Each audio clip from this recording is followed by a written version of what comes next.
Questa settimana siamo a Loreo, importante cittadina del Polesine, del Delta, tra le più antiche e anche tra le più storicamente importanti.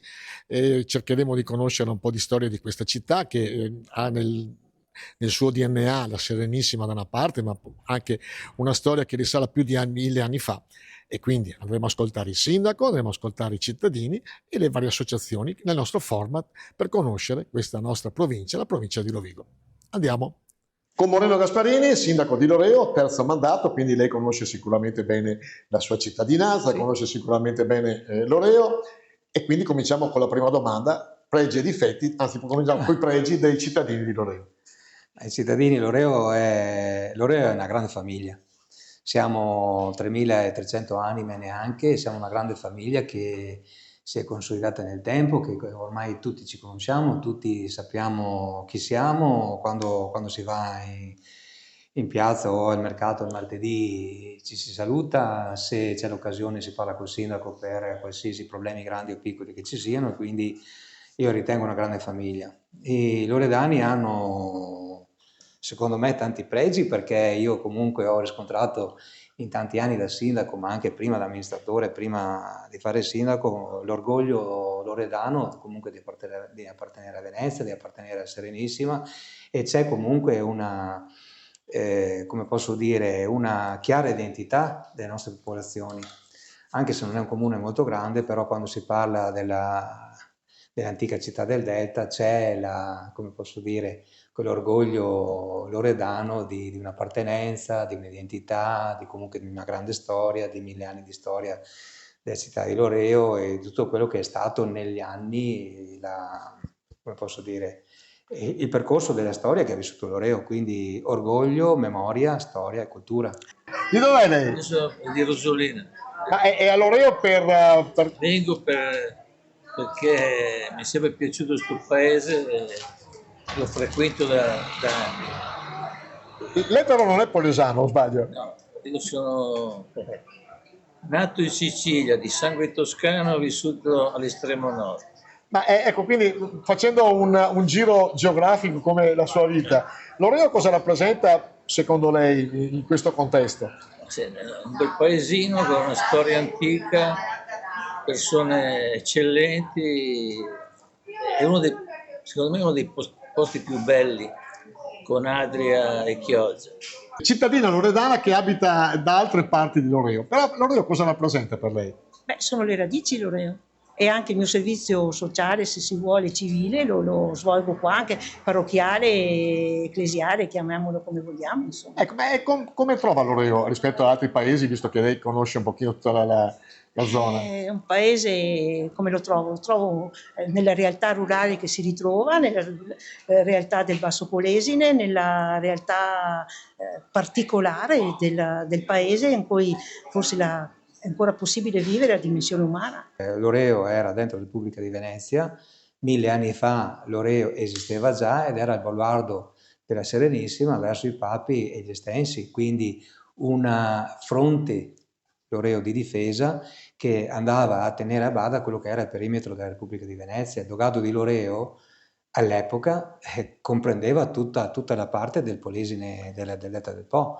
Dal punto di vista architettonico, l'impronta della cittadina è vicinissima a Venezia, alle caratteristiche di Venezia. Il canale Naviglio che la attraversa, i portici, le calli.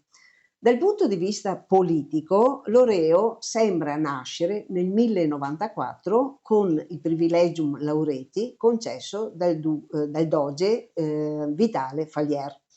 E questo ha accompagnato i loredani lungo i secoli fino al 1797, la caduta della Repubblica. Quando arriva Napoleone. Esatto. Cosa vuol dire essere di Loreo? Cioè, cosa rappresenta Loreo? Un bel paese. Lei è nato qua? No. Di dove è nato? A Rio de Janeiro. Davvero? Perché? E cosa ha portato qua a Loreo? La mia famiglia. Erano originari di Loreo? Sì, sì. Perché non si riesce, e lo chiedo ogni volta, a fare un circuito della provincia di Rovigo turistico? E tra l'altro è anche il presidente del parco. Il circuito dei musei provinciali esiste già, ci sono le convenzioni che noi facciamo con la provincia e legato a tutto quello che è l'aspetto culturale e archeologico provinciale c'è già un circuito, soltanto che manca ancora, secondo me, quello che è la consapevolezza territoriale di chi amministra, di chi lavora sul territorio per fare promozione e lavora con il turismo, di creare quei circuiti veri dove ci possono essere i collegamenti e le unioni. Però è già in itinere. Di Loreo. Quindi a lei piace Loreo? Mi piace. Giovani mamme qua Giovani mamme a e giovani Loreo. zie. Eravamo la Giovani zia. mamma e giovane zia. Allora, la giovane zia, cosa dice di Loreo? Ah, Loreo io ce l'ho nel cuore. A Loreo esistono anche riti e confraternite come quella della Santissima Trinità, detta dei Fradei Batui. Nata nel 1608, questa antica confraternita di laici, tra le più antiche d'Europa, custodisce ancora oggi rituali secolari, veglie notturne e processioni. I confratelli vengono sepolti scalzi e col sacco rosso, tramandando un legame eterno con la propria terra e le proprie radici. Quest'anno poi Loreo celebra 801 anno dell'antica fiera di San Michele, la terza fiera più antica del Veneto, una responsabilità che ricade sul presidente della Proloco, Diego Siviero. Però è veramente emozionante ed è un onore essere presidente di una Proloco così attiva e grazie veramente di cuore a tutti i volontari che sono tantissimi, che stanno lavorando veramente da tanto tempo, che stanno facendo grande queste cose. Grazie. Nota dolente non solo per Loreo, ma soprattutto per tutto il Delta, la viabilità e i mezzi di comunicazione. L'altra cosa fondamentale che lei ha accennato prima è le infrastrutture che mancano nel territorio polesano, su tutti i fronti, perché se noi togliamo l'asse Romea e togliamo gli incroci, cioè gli sbocchi dell'autostrada su Rovigo, dove è nata la ZLS, per esempio, via Marzana e quant'altro, e con l'imbocco della Transpolesana, del resto noi siamo carenti. E credo che di non essere il primo ad accorgersi, ma neanche l'ultimo, nel senso che questa cosa qua è una cosa carente che viene da molto tempo.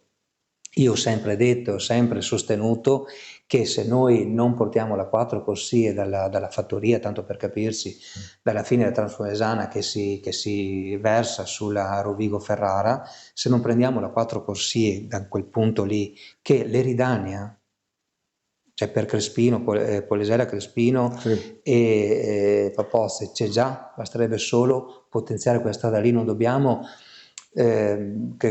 togliere terreni agricoli oppure come posso dire, rovinare aree agricole di importanza elevata, ma possiamo potenziare quell'area che c'è lì e arrivare a Bottrighe, a Curicchi e arrivare sulla Romea. Mamma e giovane zia. Allora, la giovane zia, cosa dice di Loreo? Ah, Loreo io ce l'ho nel cuore.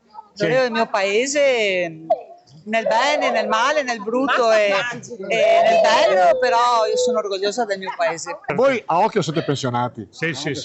Anche senza occhio. Ma il pensionato qua a Loreo ha occasioni buone, ci sono associazioni, c'è il bar, battete la carta, cosa fate? Sì, diciamo che andiamo in bar al mattino a prendere l'aperitivo e dopo andiamo a casa, insomma. Dopo nel pomeriggio io ho un po' di orto e quindi mi dedico un po' Facevi lavorare sotto l'Enel questo qua. Allora, aspetta che chiedo a questo. Voi siete anche compagni di carta? Cioè, no. Solo lui gioca a carte? No, neanche io. Voi siete quelli che si mettono dietro al giocatore e poi dicono... Facciamo i moti. Come no? Anziani qua a Loreo vuol dire avere tranquillità, essere disponibili alcuni per dare il proprio tempo alla comunità. Cosa che fai tu? Cosa che facciamo in tanti, siamo un'associazione dove facciamo del volontariato che diamo un servizio per i cittadini solo di Loreo, gratuito, dove facciamo i trasporti per fare analisi del sangue, visite. Associazione Anziani Loreo, ODV. Abbiamo una convenzione con il comune dove praticamente noi gratuitamente facciamo questo servizio con dei mezzi che abbiamo 3 mezzi, uno che fa trasporto anche disabili e due tipo doblò per dare l'idea, ecco. E facciamo servizio tutta la provincia di Rovigo, facciamo gli ospedali, andiamo a accompagnare gli anziani, si devono fare le visite, eccetera.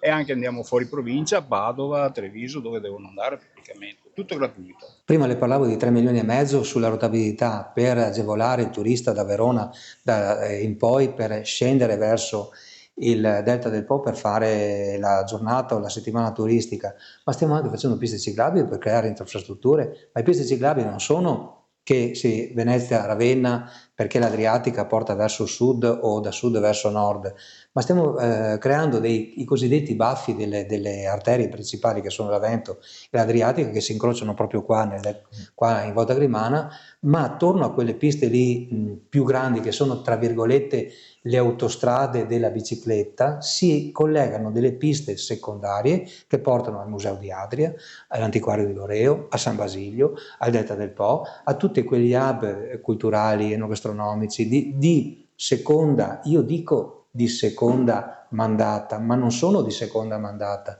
Perché? Perché sono quelli che creano ossigeno al territorio. Il loredano è orgoglioso di abitare qua, per la sua storia. Anche tu? È il più bel paese che ci sia. Che ci sia magari qualcun altro. Con i portici, col canaletto. Ma una domanda, però devi essere sincero. È meglio Loreo o Adria? Loreo. Ah, sì. Sposini da Loreo. Allora, ma che bel sorriso che avete, vuol dire che state bene, avete una bella pensione e siete carichi di soldini. No, bene, ma come hai fatto a capirlo? Ciao, complimenti. Hai indovinato quasi tutto, solo che non carichi di soldi, quello no, e la pensione sarà minima. Allora, però non ci lamentiamo, va bene. No, non sei il primo che viene del sud. Avevo qui un'attività commerciale, avevo il bar sotto i portici, prima del municipio. E quindi sei rimasta a Loreo per questioni amorose, per la bella signora? Per la bella signora, no? Logico su quello. E tu da osservatore esterno, come giudichi Loreo? Che leggermente sta morendo. Ah sì? Sì, non si vede. Beh, un pochino sì, ma un po' dappertutto. Però... Non abbiamo ricambio di niente, le attività commerciali sono scappati quasi via tutti, non abbiamo nessun tipo di negozio che ci possa... Negozi ce ne sono diversi, bar, ma non robe utili per la gente che diventa anziana. Ma tu... Sì, dimmi. Tu avresti un antidoto per questo? Ma l'antidoto alla mia età cosa devo trovare? Devono trovare le persone competenti, un qualcosa da poter fare per sto bel paese. Angolo dei senatori, buongiorno. Allora, qua si decidono le sorti di Loreo. Chi è il più influente? Questo qua? Moreno, presidente. Moreno, presidente, buongiorno. Qua non è presidente. Ci hanno indicato lei come persona che conosce Loreo. Ma Loreo, secondo lei? È nato un paese tranquillissimo e tale rimane. Ma sarebbe un pregio o un difetto che sia così tranquillo? Bisognerebbe sentire diverse teste. Per me è un pregio. Un paese tranquillo, te avevi una tranquillità, se no se ti è un pochettino montadeo come che ne tanti, sarà difficile riuscire ad andare avanti dopo. Ciao, ciao. Veniamo da Chioggia. Ma Chioggia sarebbe la madrina di Loreo, perché molto veneziana e a te piace Loreo?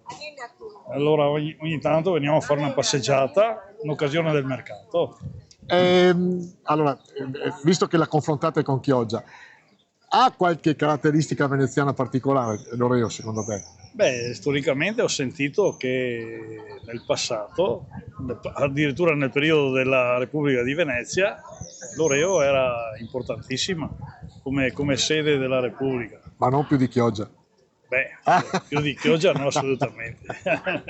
Antonio, tu sei cittadino acquisito di Loreo. Certo. E come sono i loredani dal tuo punto di vista? Dal mio punto di vista sono buone gente. Perché mi fanno lavorare, quindi, quindi facendomi lavorare sono bravo. Lo stavo dicendo, ho commerciato e buona gente vuol dire che spendono. Sì, quello sì. Spendono di qualità o di quantità?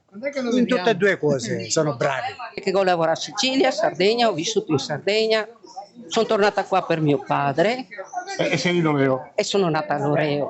Ma allora, con tutto sto giro geografico... sono venuta qua, sono tornata qua e adesso sono qua, vivo qua, a Loreo in via Retinella. L'ultima domanda, come vede fra 10 anni il suo comune? Il nostro comune avrà comunque fra 10 anni, io lo vedo che comunque avremo comunque una fascia importante della popolazione che avrà la sua età, perché questo è un po' è fisiologico, tutta la provincia di Rovigo e la provincia di Rovigo e Belluno sono le due province che sono un po' più anziane rispetto alle altre province del Veneto. Quindi su questo lo vedo abbastanza normale su questa cosa qua.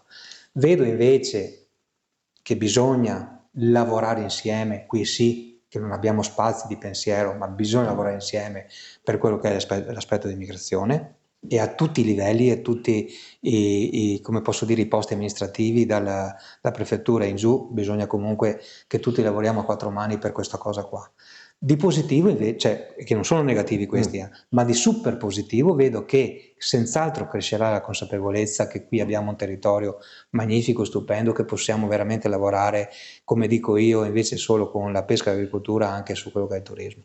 Quindi 3 fattori importanti che devono essere, per carità, con le problematiche del granchio sul delta del Po e quant'altro, però noi abbiamo, secondo me, un futuro roseo sotto il punto di vista, anche perché il delta del Po è zona sotto il punto di vista di offerta turistica e di bacino d'utenza turistica ancora, non vorrei dire vergine, ma abbastanza ancora con degli spazi importanti. Grazie Sindaco. Grazie a voi. Puntata finita, come sempre ci è piaciuto ascoltare le persone qua di Loreo, ma ci piace veramente girare la nostra provincia e scoprire peculiarità che magari non sapevamo. Da Leandro Maggi, da Voce di Rovigo, da questo format La Voce dei Paesi, è tutto. Ciao ciao!